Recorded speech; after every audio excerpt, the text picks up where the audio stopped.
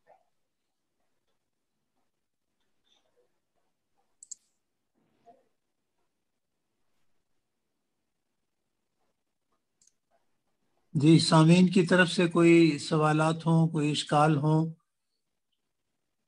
تو one by one. اماد بات کر رہا ہوں امریکہ سے. ایک سوال تھا ربا کی، ڈاکٹر صاحب نے بہت اچھی ڈیفینیشن بتائی، میرے ذہن میں نہیں تھی کہ تمام غیر شرعی طریقے جن سے مال کمایا جا سکے وہ ربا میں آتے ہیں.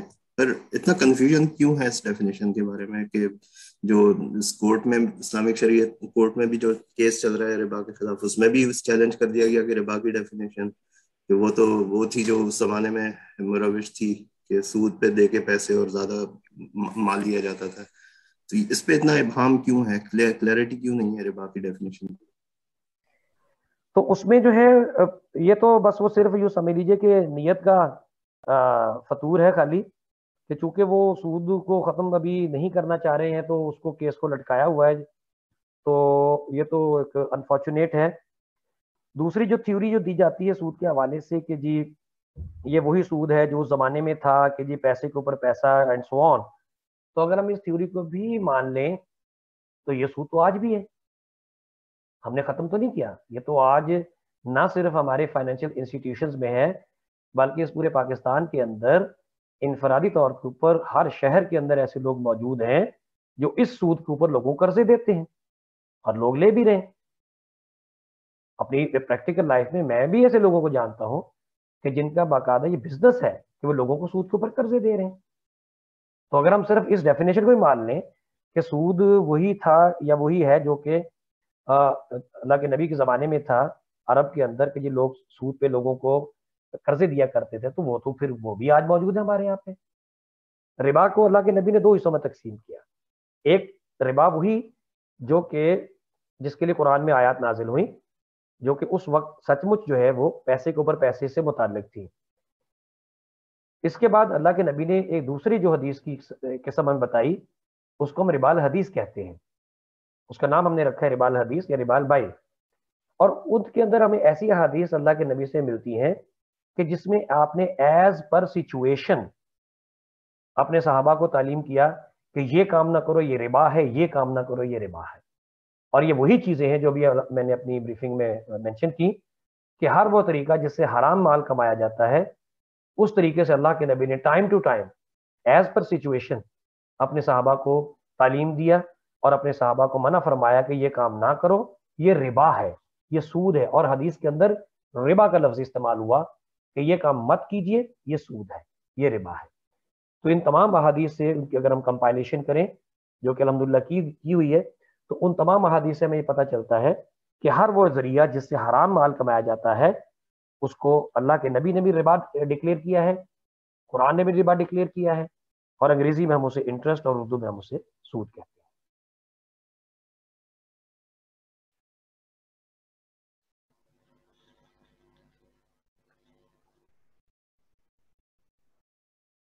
جی اور کوئی سوال کسی کے ذہن میں؟ جی محمد عارف عرض کر رہا ہوں. جی بڑی مہربانی ڈاکٹر صاحب، بہت پیاری پریزنٹیشن، بڑی کمپریہنسو قسم کی چیزیں، بہت ساری چیزیں ریفریش ہو گئیں، بہت ساری نئی چیزوں کا پتہ چلا. تو پہلا سوال چھوٹا سا یہ ہے کہ آپ نے 3 نظاموں کی بات کی، فائنینشیل سسٹم، اکنامیکل سسٹم اور بینکنگ سسٹم. تو اگر آپ پلیز تھوڑی سی ان کے درمیان فرق جو ہے وہ بتا دیں کہ فائنینشیل سسٹم اور اکنامک سسٹم ہیں کیا، اور جو بینکنگ سسٹم ہے یہ ان دونوں میں سے کس کا حصہ ہے یا دونوں کا ہے، ضروری حصہ ہے یا اس کے بغیر بھی کام چل سکتے ہیں یہ دونوں جو نظام ہیں؟ مہربانی. جی ٹھیک، بہت شکریہ عارف صاحب. ایکچولی چونکہ میں بہت زیادہ ٹیکنیکل چیزوں پہ میں نہیں گیا تھا، آسان الفاظ میں سمجھانے کے لیے اگر میں بتا دوں کہ بیسیکلی اکنامک سسٹم اور فائنینشیل سسٹم یوں سمجھنے کہ ایک ہی چیز ہے. یعنی کسی بھی سوسائٹی کے اندر، کسی بھی اکانومی کے اندر جس طریقے سے فائنینشیل میٹرز کو چلایا جاتا ہے انڈیویجول لیول سے لے کے تو گورنمنٹ لیول تک، اسٹیٹ لیول تک، اس پورے سسٹم کو ہم اکنامک سسٹم کا نام بھی دیتے ہیں اور فائنینشیل سسٹم کا نام بھی دیتے ہیں. ویسے اصل میں اکنامک سسٹم اکنامک ایکٹیویٹیز سے ریلیونٹ ہوتا ہے اور فائنینشیل سسٹم ان ایکٹیویٹیز کو مینج کرنے کا نام ہوتا ہے.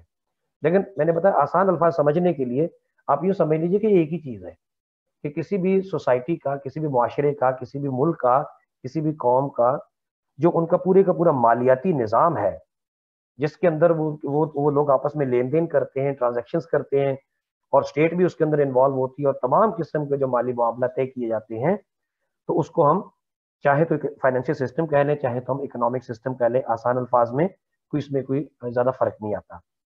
بینکنگ سسٹم جو ہوتا ہے یہ سپورٹنگ، جس طرح فائنینشیل سسٹم کے اندر بہت سارے اس کے پیرامیٹرز ہوتے ہیں کہ آپ کی ایک جو چھوٹی سی دکان ہے وہ بھی اس فائنینشیل سسٹم کا حصہ ہے، ایک مارکیٹ ہے وہ بھی اس فائنینشیل سسٹم کا حصہ ہے، ایک اسٹاک ایکسچینج ہے وہ بھی اس فائنینشیل سسٹم کا حصہ ہے. اسی طرح جتنے فائنینشیل انسٹیٹیوشنز ہوتے ہیں جس میں بینک بھی ہے، انشورنس کمپنیز بھی ہیں، اس کے بعد کسی بھی قسم کی انویسٹمنٹ کمپنیز ہیں، کوآپریٹو بینکس ہیں، بہت ساری ٹائپس ہیں، یہ تمام کے تمام اس فائنینشیل سسٹم کا ایک کمپوننٹ ہے، ایک پارٹ ہے. یہ بذات خود فائنینشیل سسٹم نہیں ہے، یہ اس فائنینشیل اکنامک سسٹم کا ایک کمپوننٹ ہوتے ہیں، امپلیمنٹیشن ٹول ہوتے ہیں، اس کا ایک پارٹ ہوتے ہیں. تو ڈیفینیٹلی پیسے کو مینج کرنے کے حوالے سے فائنینشیل انسٹیٹیوشنز موجود ہوتے ہیں. یہ ہمیشہ سے تھے اور آج بھی ہیں، یہ پہلے بھی ہوا کرتے تھے مختلف فارمز میں اور آج بھی موجود ہیں. تو اس لیے یہ اکنامک اور فائنینشیل سسٹم یہ ایک ہی چیز ہے، پورا مالیاتی نظام، اور بینکنگ سسٹم اس سسٹم کو مینج کرنے کا، امپلیمنٹ کرنے کا ایک چھوٹا سا ٹول ہے.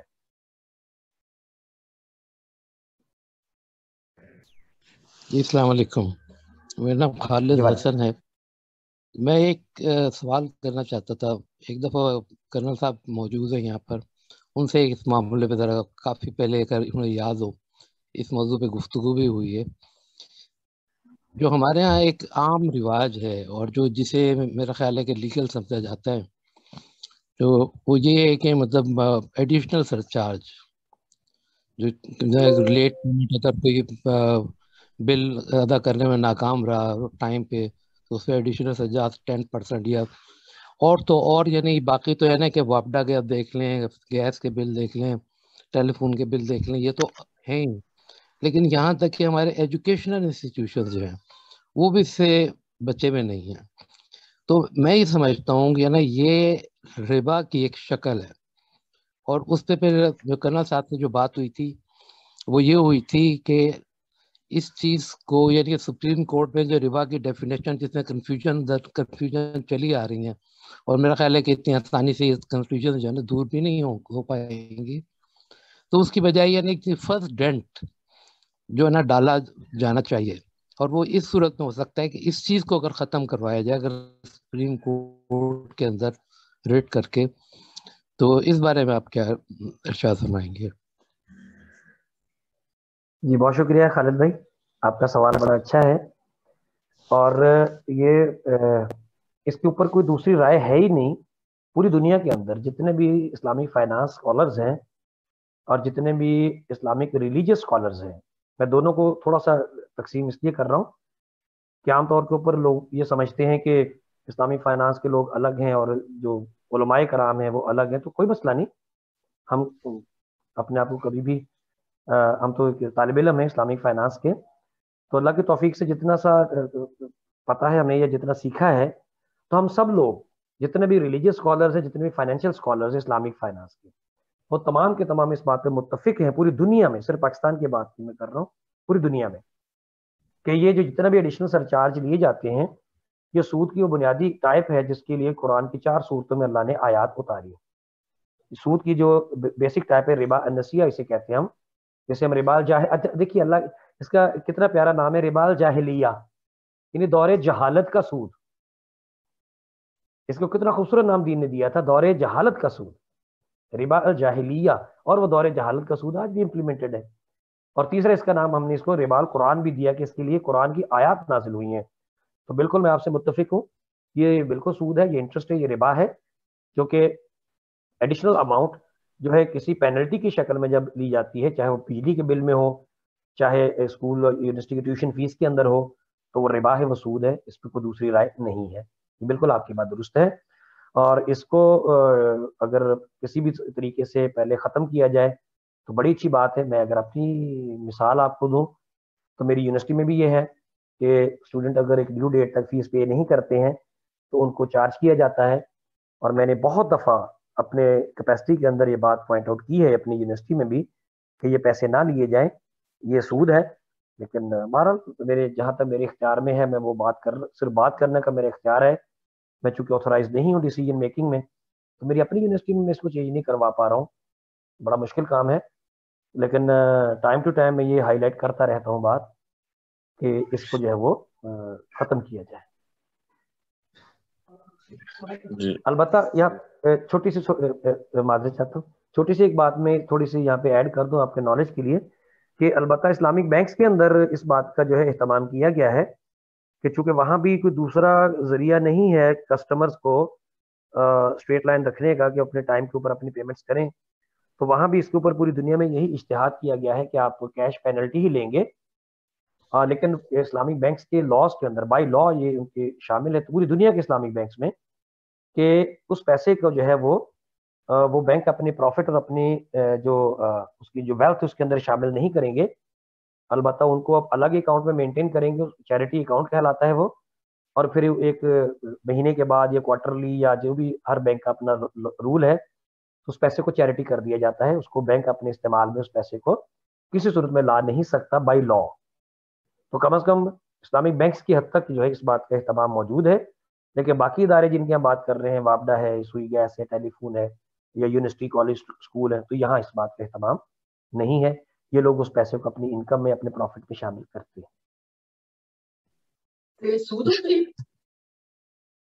جی بالکل یہ سود ہے.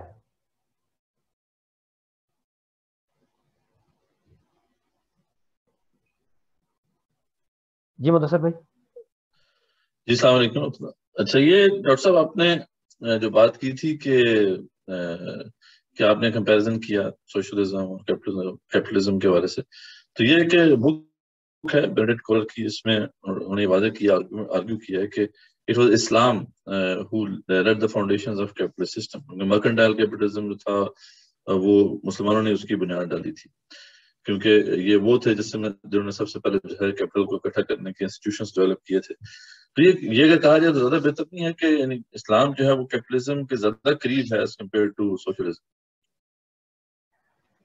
جی مدثر بھائی بہت اچھی بات کی آپ نے, جزائے خیر دے اللہ آپ کو. بالکل آپ کی بات درست ہے. میں نے عرض کیا تھا کہ چونکہ وقت ہمارا بہت محدود سا تھا تو میں بہت زیادہ تفصیلات میں نہیں گیا تھا. میں نے صرف ایک جسے کہتے ہیں نا کہ برڈ آئی ویو, ایک طائرانہ نظر ڈالی تھی صرف. تو یہ جو لفظ ہے نا کیپٹلزم یا سوشلزم, یہ دیکھیں یہ تو ہمیں یہ اکیڈمک الفاظ ہیں.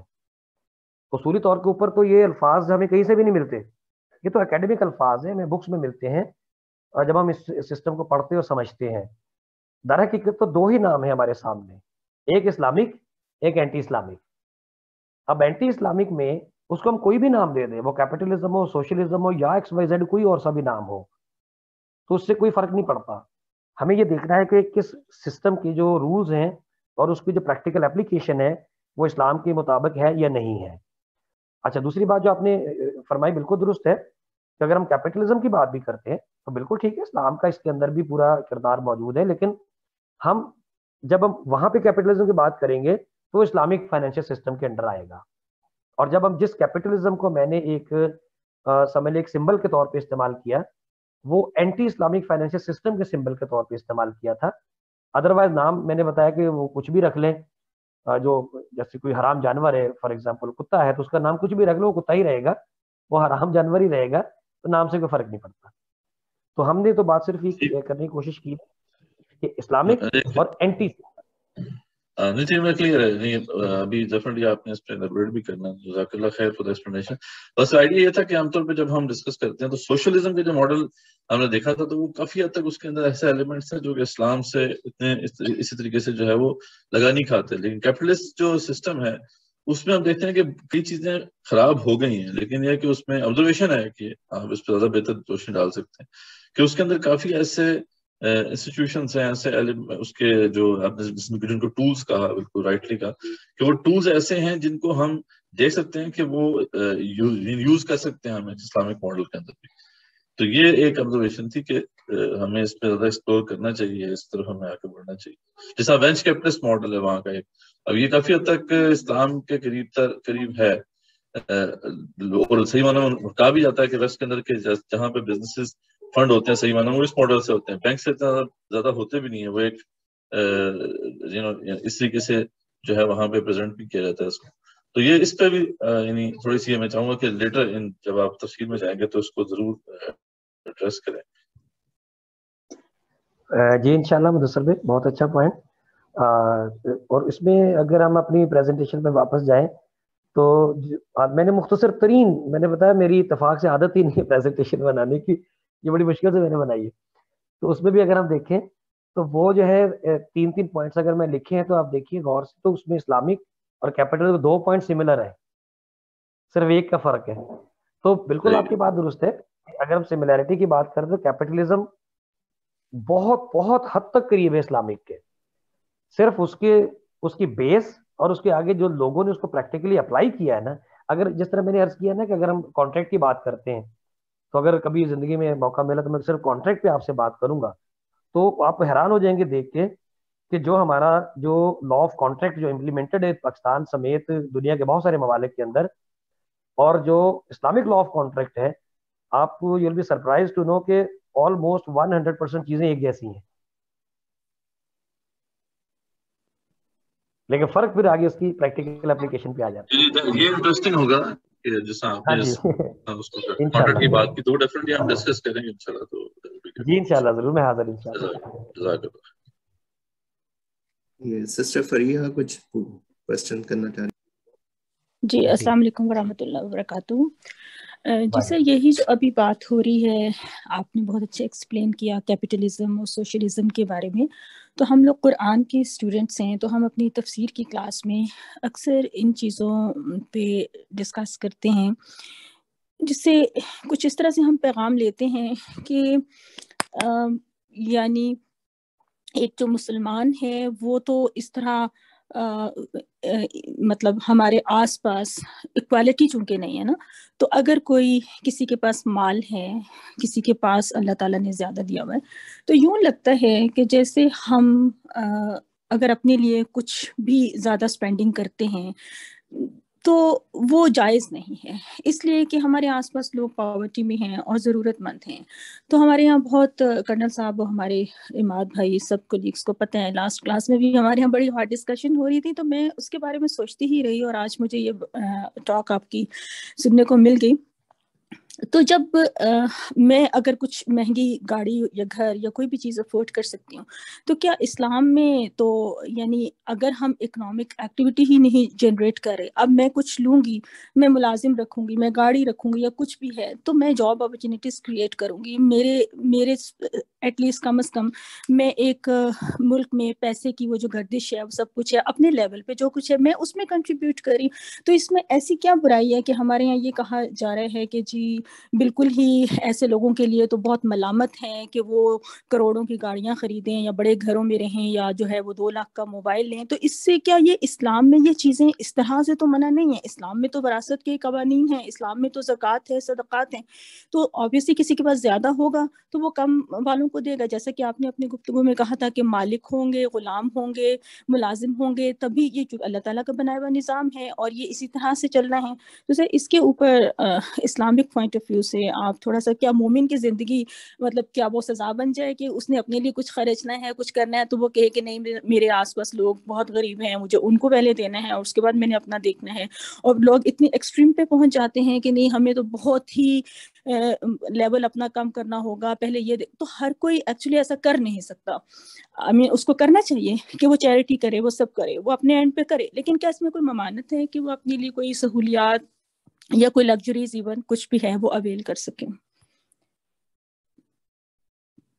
جی بہت شکریہ سسٹر فریحہ، آپ نے بہت بہت اچھی جو ہے نا وہ بات پوائنٹ آؤٹ کی ہے۔ واقعی ہماری سوسائٹی کے اندر جو ہے نا یہ بڑا ایک ہاٹ ڈیبیٹ ہے اس حوالے سے۔ جس طرح میں نے اپنی شروع کی سلائڈز میں آپ کو دکھایا بھی تھا کہ اسلام جو ہے سیونگ کو ڈسکریج کرتا ہے لیکن منع نہیں کرتا۔ اچھا یہ تو ہوگی سیونگ کی بات۔ پہلے اگر ہم خرچ کرنے پہ آتے ہیں تو ایک طویل فہرست احادیث کی الحمدللہ، جس میں اللہ کے نبی نے ٹائم ٹو ٹائم مختلف ارشادات فرمائے ہیں، اور ان کی سمری یہ ہے، اس کا خلاصہ اگر میں بیان کروں، اگر میں ساری احادیث بیان کرنا شروع کروں تو بہت لمبا ہو جائے گا جواب۔ سمری یہ ہے کہ ہم عام طور کے اوپر ہمارے ذہنوں کے اندر یہ بات موجود ہے، یا آج تک ہم نے یہی بات پڑھی سنی یا ہمیں سنائی جاتی ہے کہ اللہ کی راہ میں خرچ کرنے کا مطلب یہ ہے کہ آپ کسی غریب کو پیسے دے دیں یا کسی مسجد یا مدرسے اس طرح کی کسی کو چندہ دے دیں تو یہ اللہ کی راہ میں خرچ کیا ہوا تصور کیا جائے گا۔ کیونکہ میں طالب علم ہوں، میں مطالعہ کرتا ہوں، میرے پاس بہت ساری احادیث الحمدللہ ایسی موجود ہیں جن کو اگر میں کمپائل کروں تو اس کا رزلٹ یہ نکلتا ہے کہ اللہ کے نبی کے ارشاد کے مطابق کہ اپنی ذات سے شروع کرنا جو ہے وہ اللہ کی راہ میں خرچ کرنا ہے۔ اس کے اوپر بہت ساری احادیث، اللہ کے نبی نے فرمایا تیرا مال صرف وہ ہے جو تو نے اپنے اوپر خرچ کر لیا، باقی تیرا ہے ہی نہیں، وہ دوسروں کا ہے۔ تو اس طرح اگر ہم شروع کریں تو سٹیپ وائز میں نے اس کو جو ہے نا وہ ایک سٹیپس بنائے ہیں اس کے، کہ سب سے پہلے آپ اپنے اوپر خرچ کرتے ہیں، پھر آپ اپنے پیرنٹس کے اوپر خرچ کریں، پھر اپنے بیوی بچوں کے اوپر خرچ کریں، پھر اپنے بہن بھائیوں پہ خرچ کریں، پھر اپنے قریبی رشتہ داروں پہ خرچ کریں، پھر دور کے رشتہ داروں پہ خرچ کریں، پھر اپنے پڑوسیوں پہ خرچ کریں، پھر آپ جا کے پوری کمیونٹی پہ خرچ کریں، پھر اس کے بعد آپ چاہے مسجد کو دیں، مدرسے کو دیں، آپ جہاد والوں کو دیں، آپ باقی۔ تو یہ سارے کا سارا مال جو خرچ کیا جا رہا ہے یہ سارے کا سارا اللہ کی راہ میں ہے، یہ سارے کا سارا اللہ کی راہ میں خرچ کیا وہ لکھا جائے گا۔ شرط یہ ہے کہ حلال ہو، یہ بنیادی شرط ہے۔ اگر اللہ نہ کرے حلال نہ ہوا سارا ضائع ہے، لیکن اگر الحمدللہ حلال کا ہے تو یہ سارے کا سارا اللہ کی راہ میں خرچ کیا ہوا تصور ہوگا، اور ہمارا جو فرشتہ جس کو اللہ نے ہمیں متعین کیا ہمارے اوپر، اس کو اللہ کی راہ میں خرچ کیا ہوا لکھے گا۔ یہ حدیث تو بڑی مشہور ہے، آپ نے یقیناً سنی ہوگی کہ اللہ کے نبی نے فرمایا کہ اگر شوہر اپنی بیوی کے منہ میں لقمہ ڈالتا ہے تو وہ بھی صدقہ لکھا جاتا ہے۔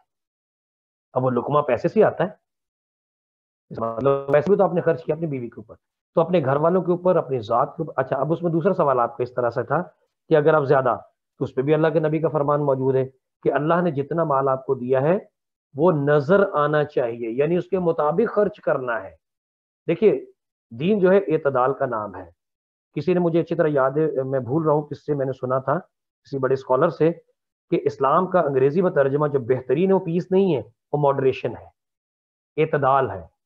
ہر چیز میں اعتدال، عبادات میں بھی اعتدال، معاملات میں بھی اعتدال، کہ آپ نے ماڈریشن کے ساتھ، اگر اللہ نے آپ کو بہت مال دیا ہے تو اعتدال کے ساتھ خرچ کیجئے، نہ بخل کرنا ہے نہ فضول خرچی کرنی ہے، میانہ روی اختیار کرنی ہے، درمیانے میں رہنا ہے، اور درمیانے میں رہتے ہوئے آپ ہر وہ کام کر سکتے ہیں جس کی شریعت آپ کو اجازت دیتی ہے۔ آپ مہنگا موبائل خرید سکتے ہیں، مہنگی گاڑی خرید سکتے ہیں، مہنگا گھر خرید سکتے ہیں اگر آپ افورڈ کرتے ہیں۔ دیکھیے جب آپ خریدیں گے تو اگین اسلام کا دوسرا پرنسپل پورا ہو جائے گا، اکنامک ایکٹیویٹی جنریٹ ہوگی۔ ہاں اس میں فضول خرچی کا ایلیمنٹ نہ لائیے، اس کے اندر اس طرح کی آپ چیزیں نہ لے کے آئیے کہ جس سے دوسروں کے اندر احساس محرومی پیدا ہو۔ اور پھر ایک سوال کو ہمیشہ اپنے ذہن میں رکھنا چاہیے ہم سب کو، کہ ہم نے اللہ کے نبی نے فرمایا کہ قیامت والے دن ہر شخص کو 4 سوالوں کے جواب دینے ہیں، جس میں ایک سوال یہ ہوگا کہ اللہ تعالیٰ ہم سب سے پوچھیں گے، کیا میرے بندے میں نے تجھے مال دیا تھا، یہ بتاؤ کہ اس کا ایک ایک روپیہ کمایا کہاں سے اور ایک ایک روپیہ خرچ کہاں کیا۔ تو اگر اس سوال کو ہم ذہن میں رکھیں تو پھر ہم خود ہی اعتدال کا رستہ اختیار کریں گے، کمانے میں بھی اور خرچ کرنے میں بھی۔ اس میں کوئی قباحت نہیں، دین میں الحمدللہ اس کے اوپر کوئی پابندی نہیں ہے، آپ اپنی استطاعت کے مطابق خرچ کر سکتے ہیں۔ اگر اجازت ہو تو تھوڑا سا اسی کوشچن کے حساب سے کچھ پوچھ سکوں؟ جی ضرور ضرور عارف بھائی۔ جیسے سسٹر نے بڑا اچھا سوال کیا اور آپ نے ماشاءاللہ بڑی اچھی ایکسپلینیشن دی۔ اب ضرورت اور اسراف یا لگژری کے درمیان فرق کہاں سے شروع کریں گے؟ مثال کے طور پہ وہی لے لیتے ہیں جو سسٹر نے ابھی اپنے کوشچن میں ریز کیا۔ گاڑی کی ضرورت ہے مجھے، گاڑی اب 10 لاکھ کی بھی ملتی ہے، 10 کروڑ کی بھی ملتی ہے، تو کہاں سے مجھے سوچ آئے گی کہ میں نے ضرورت پوری کی ہے یا میں نے لگژری لی ہے یا میں نے اسراف کیا ہے یا میں نے ریاکاری کی ہے؟ بالکل عارف بھائی، بہت اچھی آپ نے بات کی۔ اس کا تعلق پھر ہماری وہی اکنامک سے ہے، ایکٹیویٹی سے، نیڈز اینڈ وانٹس سے۔ اور اسلام میں بھی اس بات کو ضرور بتایا گیا ہے کہ انسان کی نیڈز بھی ہوتی ہیں، ضروریات بھی ہوتی ہیں، اور وانٹس یعنی خواہشات بھی ہوتی ہیں۔ ضروریات کو تو ہر حال میں ہم نے پورا کرنا ہی کرنا ہے، وہی 3 ضروریات، فوڈ، شیلٹر اینڈ کلودنگ، روٹی کپڑا اور مکان۔ اب مکان کے اندر پھر گاڑی اور باقی چیزیں آٹومیٹکلی آ جاتی ہیں۔ تو یہ 3 بنیادی ضروریات ہم نے پوری کرنی ہے۔ اب اگلا جو ہے اس کا تعلق جو ہے وہ انڈیویجول ہے۔ انڈیویجول سے مراد ہے کہ ہر بندہ انفرادی طور پر آنسریبل ہے ٹورڈز آلمائٹی اللہ، کہ اب اپنی ضروریات کو پورا کرتے وقت اپنی خواہشات کو کس حد تک غالب آنے دیا گیا۔ خواہشات، دین جو ہے خواہشات کو محدود کرنے کی بات کرتا ہے۔ دین کے اندر، اسلام کے اندر لامحدود خواہشات نہیں ہے۔ دین کہتا ہے کہ اپنی خواہشات کو اس حد تک محدود رکھیں کہ آپ کی ضروریات پوری ہو سکیں۔ اگر ہم اپنے نبی کو رول ماڈل بنا کے اور ان کی زندگی کا مطالعہ کریں، اور مال کی اگر بات کریں تو اصولی طور کے اوپر دنیا کا مالدار ترین شخص جو ہمارے نبی کو ہونا چاہیے تھا، کہ ان کے پاس تو اللہ نے ان کے لیے دنیا کے تمام خزانوں کے منہ کھول دیے تھے، لیکن اس کے باوجود جب ہم آپ کی زندگی کے اوپر نظر دوڑاتے ہیں تو ہمیں پتہ چلتا ہے کہ آپ نے صرف اپنی ضروریات پوری کی ہیں، اور اللہ سے ہمیشہ یہی دعا کی ہے کہ اے یا اللہ، محمد اور اس کے گھر والوں کو بقدر کفایت عطا فرما۔ یہ دعا مانگتے تھے آپ۔ بقدر کفایت کا مطلب ہوتا ہے as per requirement, that's all. یہ نہ کبھی آپ نے کم مانگا کہ کسی کا آگے ہاتھ پھیلانا پڑے، نہ زیادہ مانگا کہ اس کو پھر کیا کرتے پھریں گے، وہ خواہ مخواہ میں فضولیات میں آ جائے گا۔ تو ہمیشہ آپ نے ماڈریشن کی دعا کی اللہ سے کہ اللہ محمد اور اس کے گھر والوں کو بقدر کفایت یعنی ایز پر ریکوائرمنٹ عطا فرما، صرف کہ نہ کم نہ زیادہ۔ تو یہ اگر ہم رول اپنی زندگی میں امپلیمنٹ کر لیں کہ اپنی خواہشات پوری کرتے وقت بھی اس بات کا خیال رکھیں کہ اس کے اندر جو باقی لوگوں کے حقوق ہمارے اوپر ہیں، اور باقی لوگ کون ہیں، جس طرح میں نے بھی عرض کیا کہ اپنی ذات سے شروع کر کے, اپنے گھر سے شروع کر کے باہر کے سب لوگ ہیں, تو ان تمام لوگوں کا بھی خیال رکھتے ہوئے اگر ہم اپنی خواہشات کو پورا کرتے, اللہ نے ہمیں اتنا حلال مال دیا ہے تو اس میں دین کی طرف سے کوئی قباحت موجود نہیں ہے. آپ ایک گاڑی ہے, دوسری گاڑی لے سکتے ہیں, تیسری لے سکتے ہیں, بشرطے کہ اس سے وہی والی بات کہ فضول خرچی اور ریاکاری کا اس میں کوئی تاثر نہ ملتا ہو, کسی کی حق تلفی نہ ہوتی ہو, اور الٹیمیٹ اونر جو اللہ تبارک و تعالیٰ ہیں ان کو قیامت والے دن ہم نے جا کے جواب دینا ہے. اگر ہم سمجھتے ہیں کہ ہم جواب دے سکتے ہیں تو اس میں کوئی حرج نہیں ہے, لیکن اگر اللہ کا خوف دل میں ہے تو یقینی طور پر ہمیں اپنی خواہشات کو کسی حد تک محدود رکھنا چاہیے, یہ بہت ضروری ہے.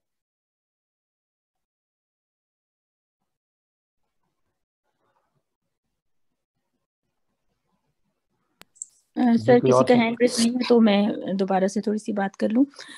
سر تو جیسا کہ ہم پڑھتے ہیں کہ حدیث میں بھی وہ سب کے جو آسودہ حال مومن ہے وہ بہرحال تنگ دست مومن سے تو بہتر ہے, کیونکہ وہ چیریٹی بھی تبھی کر سکے گا جب اس کے پاس مال ہوگا اور وہ اس پوزیشن میں ہے اور اس کا دل اور ذہن بھی زیادہ پروڈکٹیو ہوگا, وسعت والا ہوگا, سب کچھ ظاہر ہے وہ اپنی ان فکروں سے آزاد ہوگا بنسبت اس شخص کے, اس مومن کے جس کو بہت زیادہ, جس کے اوپر سٹریسز ہیں اس قسم کے. ہم فائنانس کے حوالے سے بات کریں تو اس میں یہ ہے کہ جیسا کہ آپ نے اپنے لیکچر میں شروع میں بھی کہا تھا کہ اسلام کے جو بھی فائنینشیل سسٹم ہے جس کو ہم اسلامک کہہ رہے ہیں, اس میں کوئی پرائسنگ کا یا پروفٹ کا کوئی ایسے ڈکلیئرڈ اماؤنٹ یا کوئی ایسی چیز نہیں ہے, کوئی فارمولا نہیں ہے.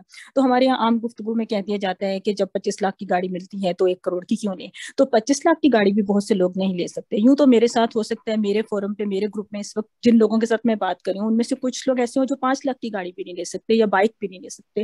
تو اس طرح سے ہم اماؤنٹ وائز فونوں کی پرائس اور یہ چیز ہم اس کا فیصلہ نہیں کر سکتے. جیسا کہ آپ نے خود سے کہا کہ وہ ہر انسان خود اپنے اندر خود جانتا ہے کہ وہ کیا افورڈ کر سکتا ہے, کہاں تک اس کی سیٹسفیکشن ہوتی ہے, کون سی چیز اس کی نیڈس اور وانٹس اور سب کچھ وہ خود ڈٹرمن کر سکتا ہے. اور پھر وہ جواب دہی کا فیکٹر اور بس سب کچھ وہ ساری جو دین کی تعلیمات ہیں اگر وہ ان کو سامنے رکھتے ہوئے اپنے لیے کوئی بھی لائف کا اپنا پلان بناتا ہے اسپینڈنگ کا یا سیونگ کا یا چیریٹی کا, اور یہ ہے کہ اگر آپ مہنگی گاڑی افورڈ کر سکتے ہیں اس کا مطلب ہے کہ آپ کو بس اللہ نے اتنا دیا ہوا, آپ اپنے کسی رشتہ داروں کو, کچھ اور لوگوں کو بھی, غریب لوگوں کو, فیملی والوں کو کچھ آپ ان کو سپورٹ کر سکتے ہیں. کسی کو بائک کی ضرورت ہے, کسی کو تعلیم فیس کی ضرورت ہے, کسی کا کچھ ہے, obviously آپ بہت کچھ کر سکتے ہیں. یہ تو it's up to you کہ آپ کو کوئی روک نہیں رہا کہ آپ اپنی جو ہے اس کو شیئر کریں, اپنی جو بھی اللہ تعالیٰ نے آپ کو مال دیا سب کچھ ہے. سر یہ تو میں نے اسی کی کنٹینیوٹی میں ایک بات کی. اور میرا ایک دوسرا سوال یہ تھا, آپ اس کے اوپر سے کہہ سکتے ہیں جو بھی آپ اگر کچھ نصیحت کرنا چاہیں.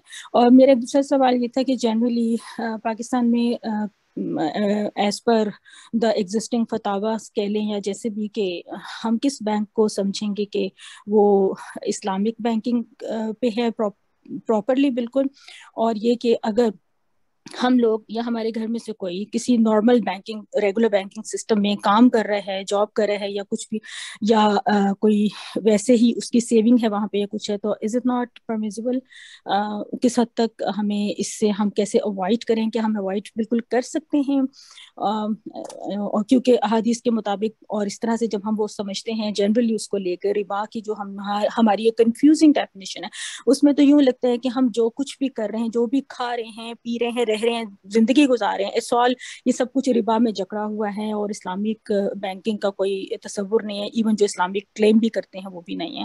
تو اس کے بارے میں سر اب تھوڑا سا ہمیں ہماری سیٹسفیکشن کے لیے کچھ بتا دیجیے. جی بہت شکریہ, بہت ساری باتیں آپ نے پوچھی ہیں. اس پہ بھی میں اگلی آفر یہ دوں گا کہ اگر کبھی آئندہ کبھی موقع ملے اور آپ مجھے موقع دیں تو میں اسلامک بینکنگ کے اوپر الگ سے ایک نشست کرنا چاہوں گا, کیونکہ میں نے بتایا تھا کہ اسلامک بینکنگ ایک الگ چیز ہے, اسلامک فائنینشیل سسٹم الگ چیز ہے. تو اگر صرف اسلامک بینکنگ کی اگر ہم بات کرتے ہیں تو اس کے اوپر بھی میں پورا ایک جو ہے نا اللہ کی توفیق سے, چونکہ میں بینکوں کا ٹرینر بھی ہوں, تو میں اس کے اوپر پوری ایک نشست کر سکتا ہوں, اور اگر آپ اس کو مناسب سمجھیں تو کر دیں گے.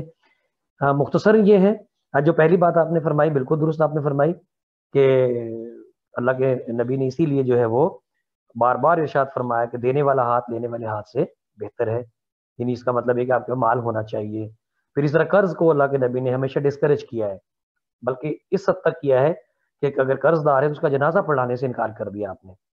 اس حد تک آپ نے جو ہے وہ قرض کو جو ہے وہ